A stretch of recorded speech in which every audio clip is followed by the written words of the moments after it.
Good We're morning. live. It's Friday. Hi, everyone. Welcome Yes. to the Friday Grief Chat with Jill and Deb. Hey, how is everybody? Do you have good weather? And if you don't have good weather in Texas, you have rain. Finally, Yeah. finally, a break from the heat for Texas. They so Yeah. deserved it and needed it. If you're I listening to this after the fact, we're glad that you're here. You can find all of our all of our old shows online on our podcast link. And Kiri is sending that out on the regular. And next week, you can find me at a online symposium that's 1 hour a day for 10 days. It starts next week, and I'll be doing a panel discussion with some thought leaders on working with folks who are in the aging community and how to make ourselves bend to what their needs are as opposed to the opposite direction. And what the absolutely. issues are. Yeah, it's awesome. The links are on the Humor, Grace, and Grief page. And the links to the podcast also, right? Yes. Mm-hmm. Oh, Kiri is sending great. them out on the regular. Oh, that is great because I need to copy those, put them on my page because people have been asking me about that. So, a couple things I want to bring to the audience. It's been a rough week for a lot of people as far as being scared for murderers running in your neighborhood to lots more shootings. It's just been, my heart has gone out to so many.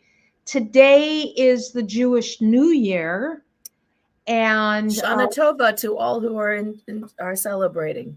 I just sent you something, Jill, because Donna, who watches this program, sent it to me, and it is the Muppets doing Shana Tova, and to the tune of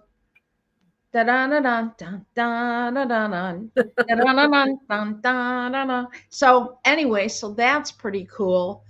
And you know, I'll have to keep some of the details quiet, but you know, people in, thank you, Steve. Steve just said Shana Tova. You know, when a person is both elderly and the people in a store, whether it's a coffee shop or maybe it's a something like a Best Buy or something like that, and they bring in their computers, or they're constantly seeing those people, and the people behind the counter recognize that the person has dementia, but they don't even know if they have family, but they keep coming every day and are confused, and it could be costing them money. I said to somebody yesterday, while it's not elderly abuse, It right, can become. it can It can become elder abuse. Elder abuse. So, because, you know, if they're walking with money hanging out of their pocket and, you know, credit cards and whatever, the people in that facility, that store like Best Buy or wherever, are really concerned.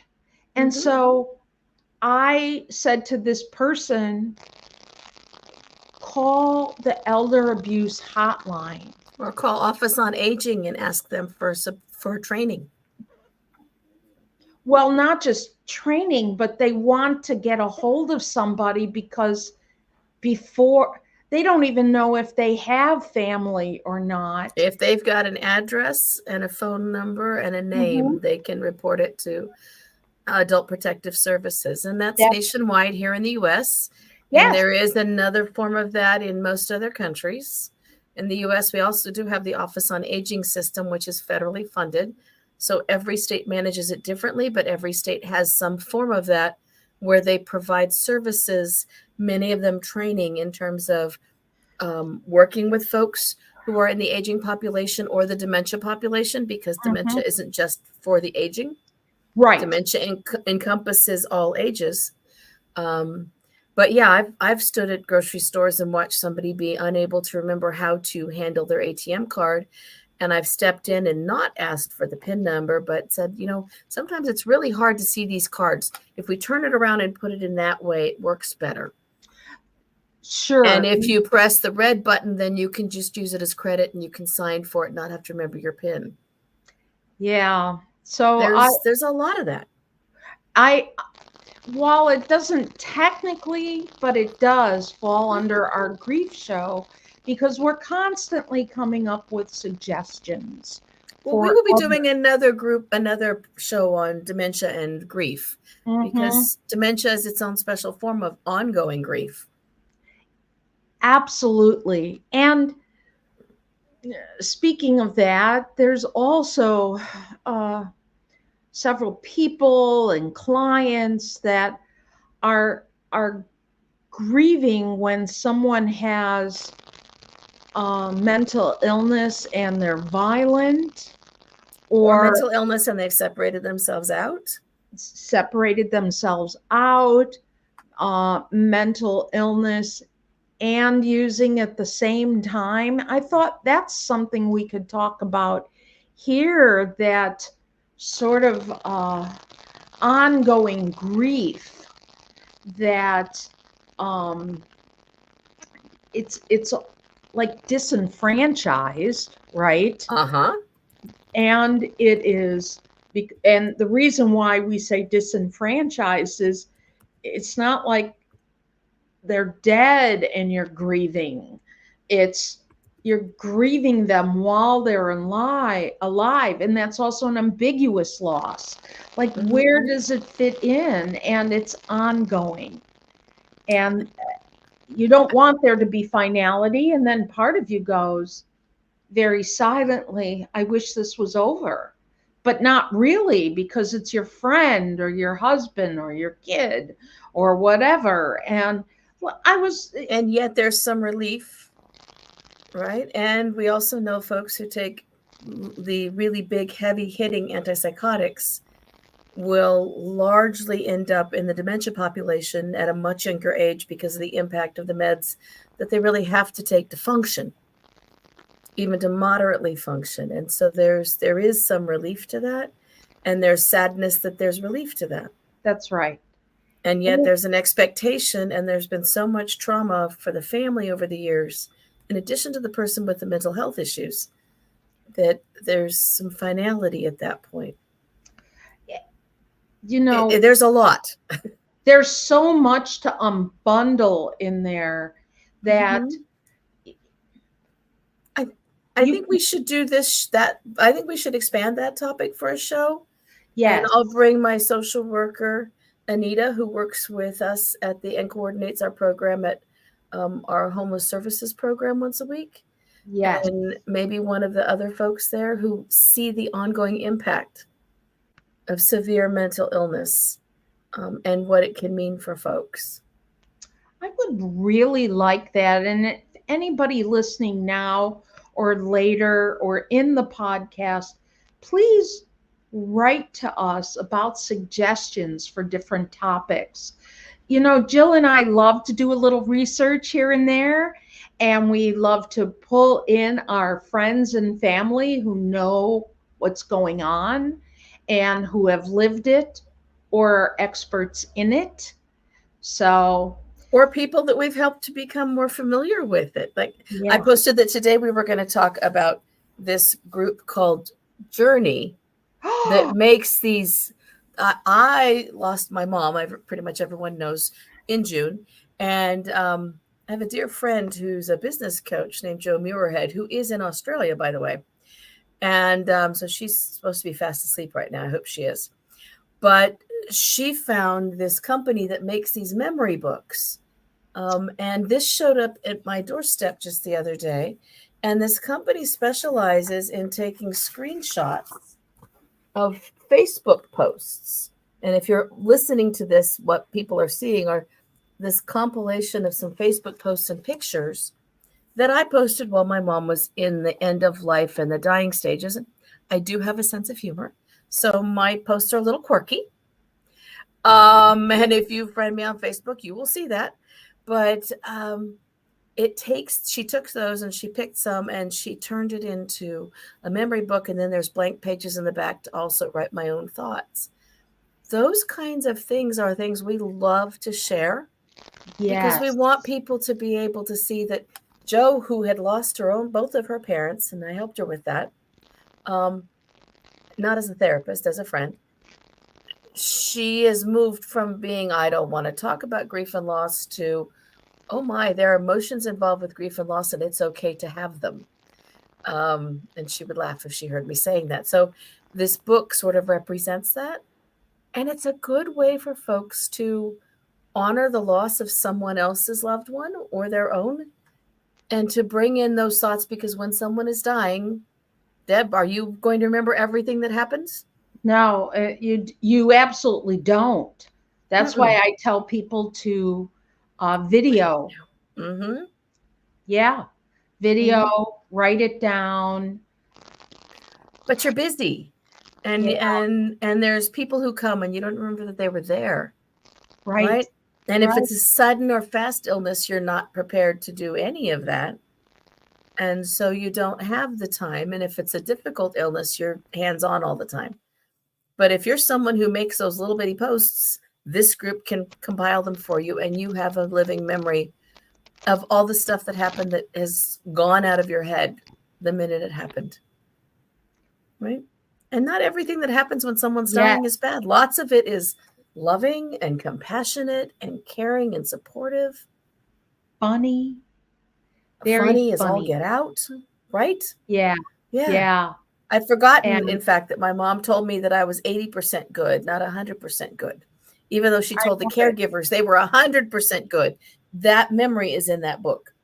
So that's called Journey. Is there a link to it that we can? I put a link on our page already, but it's JOURNI.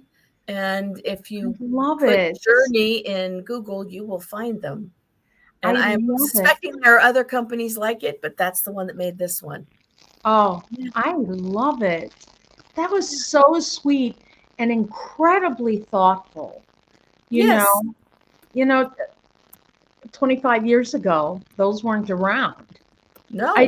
I wonder if this is just something I wonder, right? Because my mom died in 98 and Facebook was just maybe, they had MySpace for a while. You know what I mean?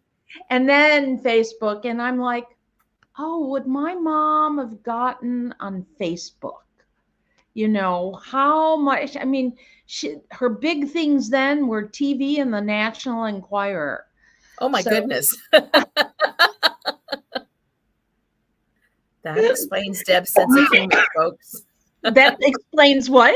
Your sense of humor. Oh, my gosh. Oh, I could go on and on.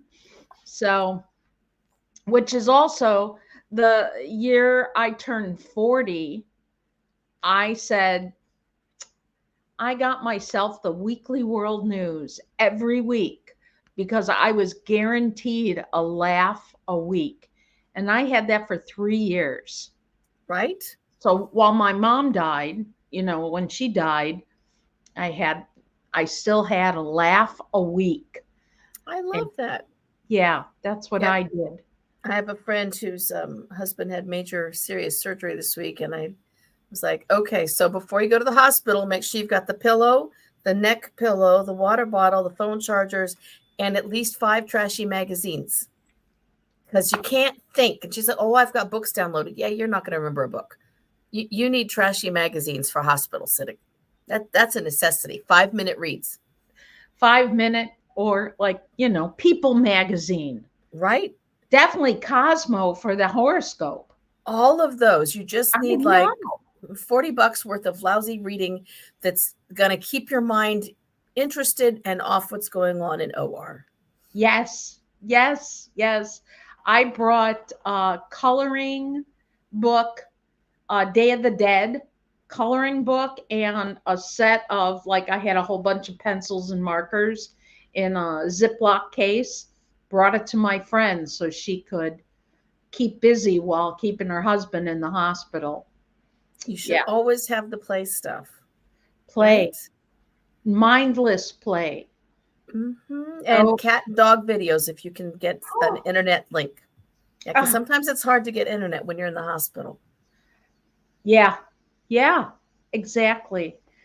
Oh, I loved it when they said, I said, did you get any sleep today? And they said, yes. They had Pirates of the Caribbean on, and he slept through it, and she woke up a half an hour ahead of time before the ending. So that's 2 hours, and man, that can feel like a million hours when you're Especially when worried. you're sitting in a hospital chair. Yeah. Yeah, yeah. Yeah. Oh man. And I'm trying to think what else. Um, I saw something posted, and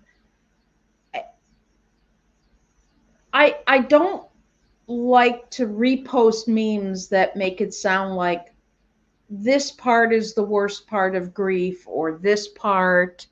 Hey, there's Sharon. Yes. There's so much needed in the hospital gift Hospital shop. kits are They so much are. needed. Yes. And they You don't know, have them. In fact, now, our hospital doesn't even have a gift shop half the time anymore. oh. So, where was I going with this? Oh, a Memes. meme that says all or the worst. But it's a big part of it, and all of us forget this when we're going through it. When someone dies, it really feels like we've lost part of ourselves, especially in those closer type relationships. We Parent, lose the part of ourselves that was interacting on a daily basis with that person who died. And then we exactly. need to find that part of ourselves to bring them with us as a memory. And when you do grief coaching Mm-hmm. or grief therapy, Mm-hmm. that is the job of the therapist or coach or whoever's working with you to help you remember who you are, that withstands that loss. It's sort of like rooting you again. So when that wind of loss comes Mm-hmm. by, you'll bend. You might even bend all the way out, but that you can remember who you are. And And that's where it's important having a therapist or a coach or some very trusted friends who are not judgmental, don't hurry you, don't talk too much, who can companion you so yeah. that when you're having that tough moment, you can reach out and Mm-hmm. they get what you're talking about. Mm-hmm. Right. Exactly. And sometimes those relationships change as a result of loss and grief. And you find new people filter in to do that. Other people filter out. Some people have had a loss too recently, so they can't be that person for you when you thought they would. And that can feel hurtful. I hear that frequently. Yes. But Yes. when you're our generation, lots of people are having losses at the same time.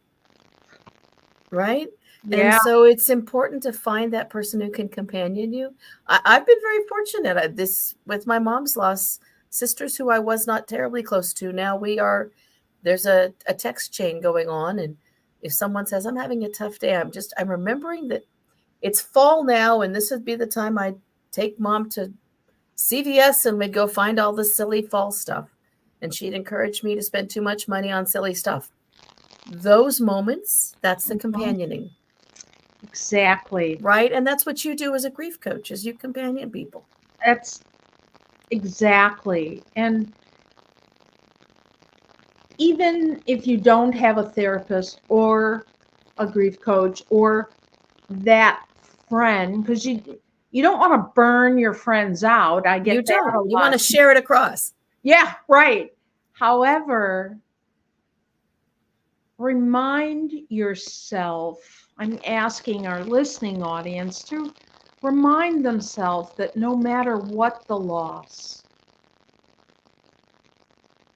and it feels like your heart is broken in two, especially when it's a child, that eventually you will find part of yourself again and new Well, parts, especially when it's a child. That's a long time. Would you mhm. agree with that? I would, although I've had people who've had child losses who've said, everyone kept telling me that was the worst loss, but it was my husband walking out on me that was worse because I expected that would be forever into our aging years. And that's changed everything about my outlook. Or, Yes. I was close to my mom, and that loss, I think it's just sort of, it depends on each individual, but it is a huge loss, and it It has is. the potential to allow for new growth or to stymie someone for the rest of their life Mm-hmm. out of fear of another one. I had one person who said, "Is there something wrong with me that I didn't really cry that much when my husband died, but when my dog died, That's the one. I'm I am totally lost. Who am Mhm. I without my companion there?" And that just, and I said, you're still you, and you will Every relationship rediscover. is different. And if it's a Yes, primary relationship, it does have that earthquake under your feet experience. yes, yes. And Wow. it does change. And with dogs, I mean, all nice things being said about spouses, they don't jump up and down and pee on the floor when we get home out of excitement that we're home, right? You know, I At least I said hope they something. don't.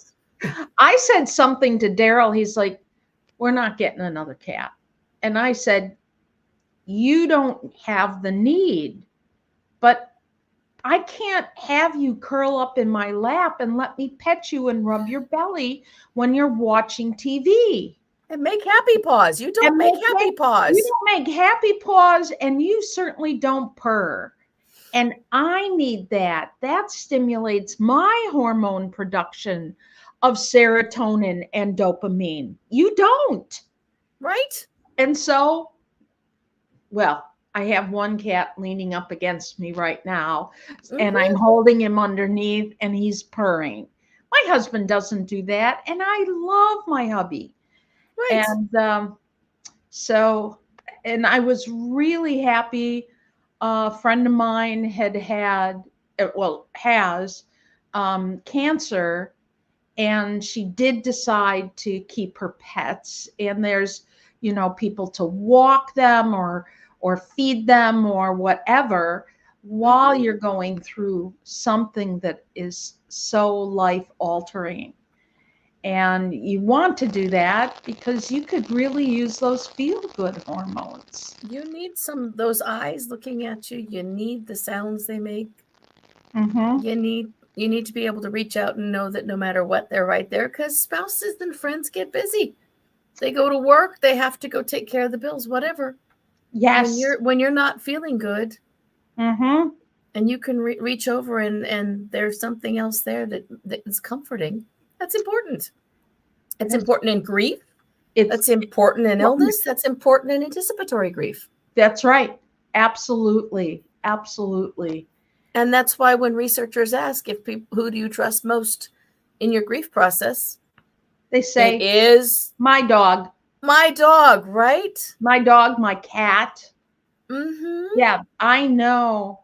I feel more comfortable, like I said, reaching over to scratch Oscar the cat's ears than reaching over to scratch Daryl the husband's ears.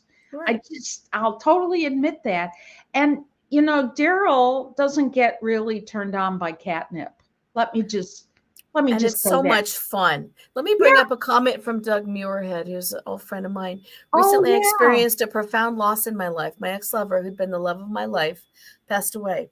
It had been 36 long years since I last saw him, yet his memory remained a constant presence in my heart. They do that, don't they? The pain of his absence was palpable, and I found solace in writing. I've embarked on a short story journey through Storyworth, and in the process, I've come to realize just how much our relationship shaped my entire life. And since my entire life, I haven't shared my life probably with anyone else, maybe. But that's such an important thing. When we have these new technologies that allow us to put the loss in perspective, including getting a new cat, but writing the short story, putting the book together, all of those things. And I just want to say thank you for sharing, Doug, to actually share that vulnerability with us while we're on the air, and keep writing. Absolutely. Keep writing that. Joe Rodel, I think is his name, Roedel. John Rodel. Mm-hmm. Yes, and his poetry about loss and love just sing to me. I love his poetry. You can get his books online just by going to, I think, looking up his name, Joe Rodel. So yeah. Reading, being present to music, bringing the memories forward and recording them, having them recorded like a picture book, as simple as that. Looking at objects, if you're in the process of sorting, which everybody has to at some point after a loss. You got to sort the stuff, sort the cards, sort the letters, sort the gifts, sort the stuff. Right. Which ones are triggering memories that if you don't write it down, eventually you will lose, and you won't have to share with anyone else. And you won't be able to put in the perspective that Doug has been able to, that's how my life got shaped. That's right. And what a gift. I mean, the way I didn't hear any animosity about how his life got shaped. What a gift. The people that you talk to now, whatever your paths take, down the road, you're still affected by. Right. And how do you integrate that into who you are now? Absolutely. We went out to the cemetery yesterday because we're now that couple that can go to the National Cemetery and visit both of our parents there. Both of our parents' sets. Everybody's there. But my parents' headstone had just been laid recently. And I sent the picture out to the extended family. And my youngest daughter, who was quite young when my dad died, she's 28 now, and he died in 2007. So she was a little girl. Responded with, I'm so glad they're back together. I've never seen two people so much in love and so dedicated as the two of them. Right? That's their story that she gets to share. Yes. Yes. Right? It's putting those in perspective. It's the National Enquirer and the Globe and the World, right? It's all those things that bring those people forward with us. Millie Bobby Brown from Stranger Things, that's where some people know her. I have a tickle in my throat. I apologize. Deb is funny, but when she's got a tickle in her throat, it's not much fun. Yeah. So she was on the Today Show this morning, and she talked about her new book called 19 Steps. And so it's about, her grandma used to, when Millie was younger, she would ask her grandma to sort of tickle her arm. I think that's what she said, and tell stories to help her sleep. And her grandmother told her these stories. And the reason why it's called 19 Steps, because there were 19 steps in the subway, not subway, but the tube in London, where they had to hide during World War II. And there was, I think I remembered hearing about it. It had everything to do with, I guess there was someone fell and then everybody kept tumbling because there were so many people trying to get in, and people died, and et cetera, et cetera. But it's 19 steps to commemorate that incident, but also what her grandma told her about. And to be able to tell those stories and then have them published. Right. And now all of our listeners can now talk about what it must have been like, because That's now they're right. thinking about it too. When we share our stories, however silly, however poignant, however significant, that carries us forward, and it carries those memories forward, and it carries that person forward. You know, Or pet. or pets, the silliness of the antics of, and it's just so important to fan the flames of the memories you have now. Right. You When know, I had a cat I grew up with, and when he died, I actually we didn't have publishing books back in those days, but I just found his picture book, and I had everything from his first kitten picture to the day he died in that book. And, I was 18 when he died, and I'll be 60 next year. So it's been a while, but those memories are present, and now other people have seen them. We need to carry those forward. you know,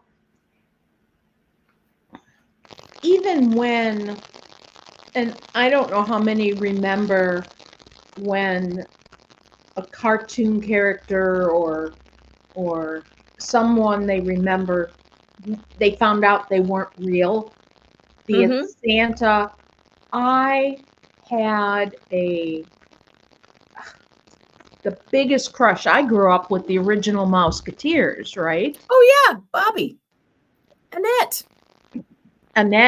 Oh my gosh. I had a crush on Mickey Mouse. And when I found out that Disneyland, that Mickey Mouse, there's a person inside, I was crushed. My heart was ripped open. I was 4. And when I was 14 and spent a long time with my cousins, a couple weeks, and we went to Disneyland, I bought myself a ring that was a Mickey Mouse ring. They probably don't make them anymore. And then what I did is, when my granddaughter was, I think she was probably 10, and I wrote her why this ring means so much to me, and I wanted her to have it. She was like, even at 10, she went, oh, that I had this big crush on Mickey Mouse. So Right. she has my ring, and that's a little memory passed down. Right. So, and now I'm going to have to go look for my Pooh Bear ring. Yes. Yes. Sharon joined us and said, I set aside time to celebrate and remember Four-Hearted Friend often. So, yep.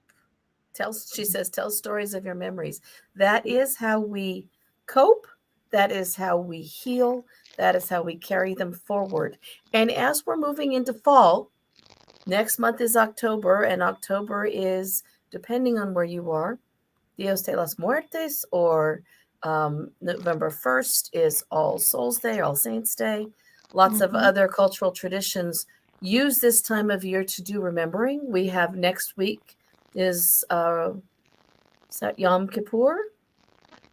Yes, that's It a is. holy day of atonement And and and we memories. and memories. And we have it starts that kicks us off this year and we move into that. So as you are coming up on whatever your cultural traditions are for this time of year, because fall is when we see the end of the life cycle and we go into our dormancy and into spring. Although in California we don't really do that, but we do like to pretend it, and we put fake leaves all over the place, pretending it's fall, right? Because we don't have fall. Think about how you want to honor those folks who have been, or those things that have changed or lost this year and other years, and how you want to memorialize them as we move into the holiday season and to start a new year next year. That's beautiful. I found some papers the other day. So one of the Fridays I'd like to talk about when that countries also all say their All Saints Day or something equivalent to the Mexican holiday. Yes, absolutely. Yeah. Our office, actually, we have a staff person who puts together the altar and everyone brings their memories in. And Oh, I so love that's it. been, and when clients come in, they see it and it triggers folks working on their own grief issues. So Yeah. grief isn't an everyday part of life, folks. That's why we're here. We want people to think about it. We want you to work on it. We want to support you in it. We I'll want be you to back feel next safe. week. Yeah. Deb will be out next week, and you got me, but we will have a surprise guest. I'm going to tell you next week. And then she'll be back the following week, and we've got some other fabulous folks coming. So please join us again next week. Listen to the podcast. The link will be up. And have a very safe, healthy, fallish, rainish weekend, everybody. And those of you where the hurricane's coming, please be careful. Listen Please to all be the careful. emergency warnings and do what you're supposed to do. Take Yeah. care of yourself. My nephew Sandy and partner Gabriella in Boston, be careful. Kelsey, you too. All right. Thanks everyone for being here. Bye-bye. Bye, everybody. Bye-bye.